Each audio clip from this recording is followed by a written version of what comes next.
बिस्मिल्लाहिर्रहमानिर्रहीम। अस्सलाम वालेकुम नाज़रीन, मैं हूँ फ़ैयाज़ राजा और आप देख रहे हैं आपका अपना यूट्यूब चैनल। दोस्तों, वफाकी हुकूमत इस्लामाबाद से इंतहाई अहम तरीन और बहुत बड़ी डेवलपमेंट साबिक DGISI जनरल फैज़ हमीद की गिरफ़्तारी के बाद इमरान खान को पाकिस्तानी इस्टेबलिशमेंट की जानिब से बिलवास्ता 3 पैगामात भिजवाए गए हैं। तमाम तर मामलात को इमरान खान और पाकिस्तान तहरीक-ए-इंसाफ़ के साथ जोड़ा जा रहा है। क्यों जोड़ा जा रहा है, इसी सिलसिले में ये 3 पैगामात इमरान खान तक पहुँचे। इमरान खान का एक बार फिर वही जवाब कि मैं भुट्टो या शरीफ नहीं, मैं खान हूँ, पाकिस्तानी टीम का कप्तान। तो जनाब, सूरत हाल इस वक्त कुछ यूँ है कि इमरान खान ने पाकिस्तानी इस्टेब्लिशमेंट का दबाव मुस्तरद कर दिया है। ताज़ा तरीन इत्तलात के मुताबिक सूरत हाल इस वक्त यह है कि सोशल मीडिया के ऊपर बाकायदा तौर पर एक प्रोपेगेंडा किया जा रहा है, जैसे पहले ही से तैयार थे तमाम तर लोग। एक तो साबिक DGISI जनरल फैज़ हमीद की गिरफ्तारी को इमरान खान और पाकिस्तान तहरीक इंसाफ के साथ जोड़ा जा रहा है। दूसरी जानब से कुछ बड़े एंकर, वेले कलम निगार और मुलाजम साफ़ी अब एक नया बयानिया लेकर आए कि सियासतदानों का एहतसाब भी होता रहा, अब जर्नैलों का एहतसाब भी शुरू हो गया है, तो जजेस का एहतसाब कौन करेगा। इस हवाले से सुहेल वड़ाई साहब, जो पाकिस्तानी इस्टेब्लिशमेंट के इंतहाई करीब समझे जाते हैं, ख़ुद साख्ता तर्जमान है, मौसूफ़ ने भी एक कॉलम लिखा। उसके बाद कुछ डॉक्टर्स हजरात जो ना ही डॉक्टर हैं और ना ही साफ़ी हैं, उनकी जानिब से भी इस किस्म की चीज़ें सामने लाई जा रही हैं कि जजेस का एहतसाब कौन करेगा। आगे बढ़ने से पहले कुछ चीज़ें आपके गोश गुजार करें। इफ्तिखार चौधरी साहब का एहतसाब शुरू हुआ तो इस्टेब्लिशमेंट ने तहरीक चलवा दी, जिसके पीछे नून लीग थी, जिसके पीछे जंग जियो ग्रुप था। और फिर आपने देखा कि बजाय ये कि इफ्तिखार चौधरी साहब का एहतसाब होता, झाड़ बूंझ कर उन्हें एक मरतबा फिर पाकिस्तानी कौम के ऊपर सवार कर दिया गया। और उसके बाद फिर क्या हुआ आपके सामने है, किस तरह से फिर नून लीग और नवाज शरीफ की वापसी हुई। शौकत अजीज़ सिद्दीकी साहब का एहतसाब हुआ तो नून लीग ने प्रोपेगेंडा शुरू कर दिया और अब उस एहतसाब को कहाँ ला के जोड़ा और कहा यह कि जनरल फैज़ हमीद उनके ऊपर दबाव डाला करते थे। हालांकि फैज़ हमीद साहब की जो गिरफ्तारी हुई है उसमें यह कहा गया कि बाद अज रिटायरमेंट वो सियासी मामलात के अंदर मुलव्वस हुए। बड़ी हैरत अंगेज़ बात है, यानी कि अगर आप ऑन सर्विस सियासी मामलात के अंदर मुलव्वस रहेंगे, जैसा कि इस वक्त पाकिस्तान तहरीक इंसाफ की जानिब से पाकिस्तानी इस्टेब्लिशमेंट के मुतल्लिक कहा जा रहा है, तो उसके ऊपर कोई सवाल नहीं उठेगा। लेकिन अगर आप रिटायरमेंट के बाद सियासी मामलात में मुलव्वस होंगे तो आपकी गिरफ्तारी होगी। बिल्कुल दुरुस्त है, नहीं होना चाहिए। रिटायरमेंट के बाद भी आइन और कानून कहता है आपको खामोश रहें, कुछ अर्सा तो रहना चाहिए। लेकिन क्या ऑन सर्विस अगर आप सियासी मामलात के अंदर मुलव्वस होंगे तो क्या उसके ऊपर कोई कार्रवाई नहीं होगी। काजी फैज़ ईसा साहब का एहतसाब शुरू हुआ तो उन्हें इस्टेब्लिशमेंट ने बचा लिया, क्योंकि आगे चलकर उन्हें इस्तेमाल करना था। नून लीग ने बचा लिया और फिर वक्त ने साबित किया कि नून लीग और इस्टेब्लिशमेंट ने काजी फैज़ ईसा साहब को बचाया उस वक्त। तो आज काजी फैज़ ईसा साहब कुछ भी करने के लिए उनके लिए तैयार हैं। इजाज़ुल हसन साहब और मुज़ाहिर अकबर नकवी साहब को कैसे और क्यों कर घर भेजा गया, आपने तो यही कहा ना, उनका एहतसाब हुआ। और उसके बाद फिर इस वक्त भी सुप्रीम जुडिशल कौंसिल के अंदर कई ऐसे जज साहिबान हैं जिनके मामलात ज़ेर बहस हैं, तो जजेस के एहतसाब के लिए तो सुप्रीम जुडिशल कौंसिल मौजूद हैं, तो करे ना काजी फैज़ ईसा साहब का भी एहतसाब। बजाय ये कि उनका एहतसाब हो, उनको एक्सटेंशन देने की कोशिश की जा रही है। तो ये बयानिया तो हो गया दबड़दूस के जनाब, जजेस का एहतसाब करने के लिए कौन सा इदारा है या जजेस का एहतसाब नहीं होता। ये मिसालें मैंने आपके सामने रखी। अब जनाब, कुछ लोगों को, चाहे वो पाकिस्तान तहरीक इंसाफ के साथ उनका ताल्लुक़ हो या दीगर कुछ लोग हों, गुज़श्ता चंद दिनों से गुज़श्ता चंद अरसे से वो हामिद मीर साहब की मोहब्बत का शिकार हो गए थे और क्या करते थे कि जनाब हामिद मीर साहब ने बड़ी हक और सच की बातें शुरू कर दी हैं। और मैंने आपके गोश गुजार किया था कि हामिद मीर साहब हमेशा एक बारीक कार्रवाई डालते हैं। पाकिस्तानी इस्टेब्लिशमेंट के जब से ये सहाफ़त के अंदर आए हैं उस वक्त से पाकिस्तानी इस्टेब्लिशमेंट के साथ बराह रास्त इनका रब्ता है। जर्नैली लौंडे हैं 90 की दहाई से ही, और देखा करते हैं बड़ी होशियारी के साथ कि इस्टेब्लिशमेंट में कौन सा ग्रुप एक्टिव है और किसके खिलाफ होना है, और इस हिसाब से अपनी पॉलिसी तरतीब देते हैं। आपको याद होगा काजी जो है वो फैज़ हमीद साहब के ख़िलाफ़ भी ये उस वक्त बोलना शुरू हुए जब उन्हें अंदर ही से इशारा हो गया था कि फैज़ हमीद साहब के मामलात अब ख़राब हो गए हैं। तो चंद दिनों से ये कह रहे थे, जिन्हें कुछ लोग समझ रहे थे कि जनाब इमरान खान की बड़ी फेवर कर रहे हैं, तो आज मखसूस ने इमरान खान ने जो है वो आज मौसूफ़ सहाफ़ी ने, सहाफ़ी तो इन्वर्टेड कामास के अंदर है, बड़े एंकर, वेले कलम नगार, मुलाजम साफ़ी, इन्होंने आज फिर इमरान खान का बुक्स निकाला। क्या कह रहे हैं, फैज़ हमीद ने 9 मई की प्लानिंग की, सियासी शख्सियात साफ़ियों को कत्ल कराने की कोशिश की, अंदरूनी कहानी उन्होंने बता दी। अच्छा, अब वो तमाम तर चीज़ों को ट्विस्ट करेंगे। हम इससे पहले यूजेस के अंदर जो है वो बड़ी प्रोएक्टिव सियासत करने वाले अपने दोस्त आसिफ बशीर चौधरी साहब को भी ये गोश गुजार कर चुके कि हामिद मीर साहब पर नज़र रखिएगा। कई मामलात के अंदर ये डबल गेम कर रहे होते हैं और मामला कुछ होता है उसको कुछ बना के आ जाते हैं, चाहे उनके ऊपर उस वो हमले का मामला हो या फिर उसके बाद दीगर मामलात हों। जब वो प्रेस क्लब के सामने उन्होंने तकरीर की, चाहे मोहतरम जो है वो असदूर साहब का मामला हो, मतिउल्लाह जान साहब का मामला हो, इन मामलात को हामिद मीर साहब ने क्या रुख दे दिया था वो तमाम तर चीज़ें आपके सामने हैं। तो यूजेस के अंदर जो यूनियन है जर्नलिस्ट की, उसके अंदर हम पहले ही ये बात कर चुके अपने दोस्त आसिफ बशीर चौधरी साहब को कि ऐसे किरदारों के ऊपर नज़र रखा करें। तो जनाब हामिद मीर साहब मौसूफ फरमाते हैं अब शायद ये अरशद शरीफ साहब के कत्ल के हवाले से भी चीज़ों को ट्विस्ट करेंगे। गुज़श्ता चंद दिनों में इनके कुछ बयानात आ रहे हैं। अब ये तमाम तर चीज़ें जो है वो एक मखसूस माहौल के अंदर कुछ मखसूस किरदारों के ऊपर डालने की कोशिश करेंगे और जो असल किरदार हैं उनको छुपाने की कोशिश करेंगे। मौसूफ ने फरमाया लेफ्टिनेंट जनरल फैज़ हमीद ने 9 मई के वाक़यात की प्लानिंग में अहम किरदार अदा किया। अब ये है वो मामला जो कि ISPR की प्रेस रिलीज़ के अंदर नहीं है, ये है वो मामला जिसके ऊपर नून लीग ने बाकायदा तौर पर प्रोपेगेंडा शुरू किया। एहसन इकबाल साहब हों, जावेद लतीफ़ हों, ख्वाजा आसफ़ हों, अता तारड़ हों। ख्वाजा आसफ़ साहब ने कल ही ये बात की और अब हामिद मीर साहब भी फरमा रहे हैं कि उन्होंने जनाब सियासी शख्सियात और साफ़ियों के कत्ल कराने की कोशिश की। 9 मई के वाक़यात की प्लानिंग में किरदार अदा किया। शहबाज शरीफ से मिलना चाहते थे, इन्होंने इनकार किया और फिर उन्होंने आगे चल कर कहा कि वो PTI के ऊपर भी दबाव शबाव डाल रहे थे और उन पर कोई पाबंदियाँ नहीं थी, अफवाहें फैलाई जा रही थी, पाबंदियाँ वो बड़े आज़ाद थे, उनके राब्तों को मॉनिटर किया जा रहा था। और फिर कहा जनाब कि ये भी पता चला कि जनरल फैज़ हमीद का 9 मई 2023 के वाक़यात की प्लानिंग में किरदार था। बगावत की जो कोशिशें थी इसमें उनके मशवरे शामिल थे। अब इसको ये लिंक करेंगे पाकिस्तान तहरीक इंसाफ के साथ, इसको ये लिंक करेंगे इमरान खान के साथ, क्योंकि इमरान खान के ख़िलाफ़ तो तमाम तर केसेस हो रहे हैं फ़ारग और अब उनके खिलाफ कोई भी केस बाकी नहीं रह गया। एक एक करके तमाम तर केस हो रहे हैं फ़ारग, कहीं से हो गई हैं ज़मानतें, कुछ केस मुकम्मल तौर पर फ़ारग।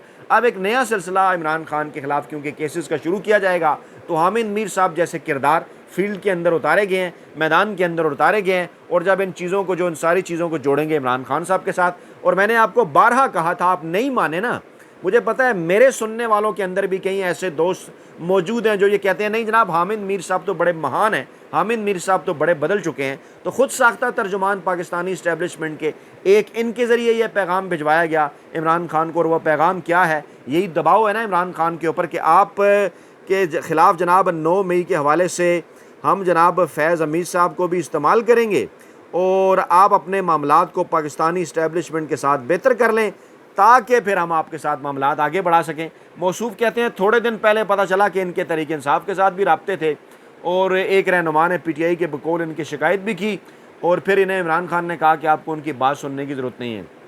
मामला कहते हैं अदालतों ने फ़ौज के ऊपर छोड़ा हुआ था और जनाब फ़ौज ने फिर अब ये मामला टेकअप किया। ताख़ीर के ऊपर सवालात उठ रहे थे, लेकिन अब उन्होंने ये मैसेज दिया है कि हमारा आला 3 अफसर भी किसी कानून से बालातर नहीं है। समझ रहे हैं ना, शुगर कोटेड बुक्स पर मबनी प्रोपेगेंडा, इमरान खान का बुक्स, और जो कहना चाहते थे वो कह गए, यानी वो कह गए कि जनाब बड़े से बड़ा अफसर भी मुबर्रा नहीं है। अच्छा, दूसरी जानिब जनाब BBC भी ये बात कर रहा है, आलमी इंटरनेशनल मीडिया भी ये बात कर रहा है कि फैज़ हमीद और तहरीक इंसाफ ISI के साबिक सरबराह के ख़िलाफ़ कार्रवाई के ऐलान के बाद इमरान खान की जमात का नाम बार बार क्यों लिया जा रहा है, वो भी चौंक पड़े हैं। हमने पहले आपको हिफ्ज़ मतक़द्दम के तौर पर कल ही बता दिया था कि इस मामले को जोड़ा जाएगा और अब इस मामले को जोड़ा जा रहा है। हालांकि ISPR की प्रेस रिलीज़ में क्या है, हाउसिंग सोसाइटी का जिक्र है और फिर ये कहा गया कि बाद अज रिटायरमेंट कुछ मामला उन्होंने कोड ऑफ कंडक्ट बाज जो है ना उन्होंने आर्मी एक्ट की खिलाफ वर्जी की, शायद यहीं से वो लाइन ली गई है, यहीं से वो लाइन इन्हें दे दी गई है, क्योंकि एक सवाल छोड़ दिया गया ना, और सवाल वही पैदा होता है कि रिटायरमेंट से पहले तो ठीक है, लेकिन रिटायरमेंट के बाद आप मामलात के अंदर जो है वो अगर आप नज़र आ जाएं तो क्या पाकिस्तान तहरीक इंसाफ उनकी कोई हदायत के ऊपर अमल कर रही थी? क्या पाकिस्तान तहरीक इंसाफ के कोई 9 मई के दिन उनके साथ राब्ते थे? कोई सबूत हैं तो वो पेश करें। इमरान खान बारहा ये बात कर चुके। अच्छा, फिर जनाब इंसार अब्बासी साहब जो कि पाकिस्तानी इस्टेब्लिशमेंट के सबसे बड़े खुद साख्ता तर्जुमान हैं, मौसूफ की जानिब से कहा गया कि हुकूमत की 2/3 अक्सियत इलेक्शन कमीशन के नोटिफिकेशन से मशरूत है। बज़ाहिर राना सनाउल्लाह को कोर्ट किया और अब यहाँ पर वो ये माहौल बना रहे हैं कि हुकूमत को 2/3 अक्सियत मिल जाएगी और उसके बाद फिर सुनियाँ हो जान गलियाँ ते विच मिर्ज़ा यार फिरे। कहने का उनका ये मामला है, मतलब है कि जनाब इस 2/3 अक्सियत के बलबोते पर वो कुछ भी कर सकते हैं। अच्छा, इसी तरह से आगे चलकर एक और ख़बर के अंदर अंसार अब्बासी साहब मौसूफ फरमाते हैं, वो भी एक पैगाम है इमरान खान को कि जनरल फैज़ हमीद फ़ौज की तहवील में बाद अज़ रिटायरमेंट सियासी रवाबित का इल्ज़ाम। वही जो मैंने सवाल उठाया कि बाद अज़ रिटायरमेंट सियासी रवाबित का इल्ज़ाम, उन्हें ख़बरदार किया गया बकौल अंसार अब्बासी के कि वो ऐसा ना करें, लेकिन उन्होंने ध्यान नहीं दिया। अच्छा, अंसार अब्बासी साहब कहते हैं प्रेस रिलीज़ के दो हिस्से हैं, पहला हिस्सा हाउसिंग सोसाइटी के हवाले से है टॉप सिटी, और दूसरे हिस्से के अंदर उन्होंने कहा है जनाब के बाद आज रिटायरमेंट पाकिस्तान आर्मी एक्ट की खिलाफ वर्जी के मुतअद्दिद वाक़यात सामने आए हैं। अब इसको उन्होंने मुतअद्दिद वाक़यात के मुतल्लिक़ क़यास आराइयाँ पैदा हुई। क्या कह रहे हैं वो, एक ज़रिए से जब ये पूछा गया कि आया इन वाक़यात में जनरल फैज़ का 9 मई के हमलों या उनकी मनसूबाबंदी से कोई के हवाले से कोई बात शामिल है, तो ज़रिए ने जवाब दिया कि अब तक ऐसे कोई शवाहिद मौजूद नहीं है। यानी माहौल बना रहे हैं, कह रहे हैं अब तक ऐसे कोई शवाहिद मौजूद नहीं है। और दूसरी तरफ हामिद मीर साहब क्या कह रहे हैं, वो ये कह रहे हैं कि नहीं जनाब, इनका किरदार था 9 मई में। अब देख रहे हैं ना ज़रा जंग ग्रुप की पॉलिसी किस तरीके से वो मामलात को ट्विस्ट कर रहे हैं इमरान खान और पाकिस्तान तहरीक इंसाफ के बुक्स में माहौल बनाने के लिए।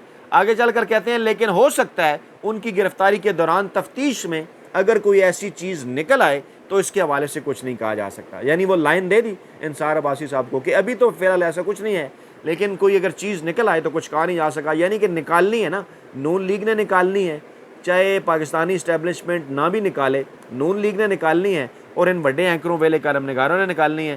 कहते हैं जनाब पीर के रोज़ ये भी दावा किया गया कि मुतल्लिका हलकों को 2023 में जनरल फैज़ के बहैसियत DGISI कुछ सियासतदानों और साफ़ियों को कत्ल करने की मनसूबाबंदी के सबूत मिले हैं। वही मामला अब एक बार फिर इस मामले को हामिद मीर साहब ने भी बात की कि सियासतदानों और साफ़ियों को कत्ल करने के मंसूबे के सबूत मिले हैं। यानी ये तमाम तर चीज़ें वो अब डालेंगे पाकिस्तान। वो जो फैसल वाउडा साहब कहते रहे ना कल के, उन्होंने क्या कहा था कि अरशद शरीफ कत्ल केस भी खुलेगा, कहा था ना उन्होंने कि उस हवाले से भी चीज़ें सामने आएंगी। और अब ये क्या बात करें, ज़रा चीज़ों को लिंक करें, देखेंगे ये तमाम तर चीज़ें आ कहाँ से रही हैं, किस किन चीज़ों को कहाँ जाकर लिंक किया जाएगा और पाकिस्तान के अंदर एक स्मोक स्क्रीन जो है वो बनाने की कोशिश की जाएगी। और आगे चलकर अंसार भाई साहब कहते हैं ताहम ज़राए का कहना है कि साबिक DGISI के ख़िलाफ़ ऐसी कोई बात नहीं है। एक तरफ शुरली भी छोड़ दी कि हामिद मीर भी ये बात कर रहे हैं, ज़राए का कहना है, और दूसरी तरफ कहते हैं ताहम ज़राए का कहना है ऐसी कोई बात नहीं है। ये एक मखसूस तरीक़ाकार जंग ग्रुप का हमेशा से इस किस्म की कार्रवाइयाँ वो डाला करते हैं, और ये आज से नहीं डाल रहे, हमेशा से वो डाल रहे हैं। पाकिस्तान के अंदर जितने भी मार्शल लॉ आए, उन मार्शलों के आने के बाद जो पहला दिन था ना, उस दिन जंग ग्रुप का आप इदारिया पढ़ लें, आपको समझ आ जाएगी कि पाकिस्तान के अंदर तमाम तर फौजी हुकूमतों को उन्होंने वेलकम किया। और जब भुट्टो को फांसी हुई उसके बाद जंग ग्रुप की इदारिये पढ़ लें, उनके कालम पढ़ लें, पॉलिसी पढ़ लें। जब नवाज शरीफ को इक़्तिदार से निकाला गया 99 में तो जंग ग्रुप के इदारिये पढ़ लें, यूसुफ़ज़ई गिलानी को निकाला गया तो इदारिये पढ़ लें, इमरान खान को निकाला गया तो इदारिये पढ़ लें। यानी हमेशा से ये पाकिस्तानी सियासतदानों के ख़िलाफ़ प्रोपेगेंडा करते रहे। कौन से सियासतदानों के ख़िलाफ़? जो उस वक्त मकबूल तरीन थे, और हमेशा से फ़ौजी आमिर जर्नैलों की गोद में बैठ कर उनके हक़ में प्रोपेगेंडा करते रहे। और जंग ग्रुप आज भी यही काम कर रहा है और सबको इस बात का अच्छी तरह से अंदाज़ा है। फिर मौसूफ सुहेल वड़ाइच साहब क्या बोले, यानी एक दिन के अंदर ये 3 पैगाम है, हामिद मीर का पैगाम, अंसार अब्बासी का पैगाम, और अब सुहेल वड़ाइच का पैगाम, शाही अदल का नया दौर। अब शाही इन्होंने इन्वर्टेड कामास के अंदर लिखा है कि ख्वाजा आसफ ने कहा था कि जनाब हमारी 2 माह में छुट्टी कर दी जाएगी। तो मैंने आपको उस वक्त भी कहा था कि अब लिंक कर रहे हैं जानबूझ के, काजी फ़ाइज़ ईसा साहब जब रिटायर होंगे ना तो उसके बाद आइन और कानून के मुताबिक फ़ैसले होंगे, क्योंकि अभी आइन और कानून के मुताबिक फ़ैसले नहीं हो रहे। तो ये पहले से माहौल बना रहे हैं कि देखिए जनाब हमारी छुट्टी हो जाएगी। हालांकि छुट्टी तो होनी है, जब भी ट्रिब्यूनल्स के ज़रिए हल्के खुलेंगे तो छुट्टी होगी। और अब केस भी 19 अगस्त को लगा दिया गया है। काजी फ़ाइज़ ईसा साहब 5 रुकनी बेंच की सरबराही कर रहे हैं, और इतलात हैं इसके अंदर भी नईम अख्तर अफ़गान साहब भी मौजूद हैं। और पहले जो नशिस्तें बांट दी गई नून लीग के अंदर, अब एक और सिलसिला शुरू किया जाएगा, और वो सिलसिला क्या होगा कि ट्रिब्यूनल्स अपनी मर्ज़ी के बैठाए जाएँ। शहजाद मलिक साहब जो फैसला दे के आए थे, उन्हें लाहौर हाई कोर्ट से सुप्रीम कोर्ट ले जाया गया, सुप्रीम कोर्ट में उन्हें डम करके बैठा दिया गया। जस्टिस आलिया नीलम साहबा को लगाया गया, वो नहीं मानी, उनके ऊपर दबाव बढ़ाया गया, जस्टिस आलिया नीलम साहब बैरून मुल्क चली गई। अब कायम मकाम चीफ जस्टिस है लाहौर हाई कोर्ट में। अब ये मामला काजी फ़ैज़ ईसा साहब ने टेकअप कर लिया। तो पाकिस्तानी अवाम कोई चे नहीं है, पाकिस्तानी अवाम कोई नवाज शरीफ, हामिद मीर या काजी फ़ैज़ ईसा साहब नहीं है। पाकिस्तानी अवाम इन तमाम तर मामलात को अच्छी तरह से समझते हैं कि डोरियाँ कहाँ से हिल रही हैं, डार्ट्स को सिर्फ उन्होंने कनेक्ट करना है, और पाकिस्तान की नौजवान नस्ल को डार्ट कनेक्ट करना आते हैं। और जहाँ पर थोड़ी मुश्किल होती है, ये मज़दूर साफ़ी अपनी थोड़ी सी कोशिश कर लेते हैं इन डार्ट्स को कनेक्ट करवाने के हवाले से, तो जनाब हामिद मीर हों, सुहेल वड़ाइच हों, इंसार अब्बासी साहब हों, इन जैसे तमाम तर लोग एक्टिव हो चुके हैं और अब ये मुस्तकबिल के चीफ जस्टिस मंसूर साहब के ख़िलाफ़ माहौल बना रहे हैं और कह रहे हैं देखें जनाब PTI बड़ा इंतज़ार कर रही है, वो आएंगे तो हमारी हुकूमत आ जाएगी। ऐसी बात नहीं है, वो आएंगे तो आइन और कानून के तहत फैसले होंगे और जब आइन और कानून के तहत फैसले होंगे तो पाकिस्तान तहरीक इंसाफ का मैंडेट उन्हें वापस होगा। बड़ी सीधी और सिंपल सी बात है। और इमरान खान ने वाज़ह तौर पर पैगाम दिया है इन तमाम तर पैगामात के बावजूद, जो हामिद मीर, जो सुहेल वड़ाइच और जो इंसार अब्बासी की जानब से दिए जा रहे हैं इमरान खान को, इमरान खान ने तमाम तर दबाव मुस्तरद कर दिया और आपके नाम एक पैगाम भेजा है कि आपने घबराना नहीं है क्योंकि डट के खड़ा है कप्तान। अपना बहुत ख्याल रखिएगा, दुआ में याद रखिएगा। नई वीडियो के साथ जल्द हाजिर होंगे। अल्लाह ने के बाद।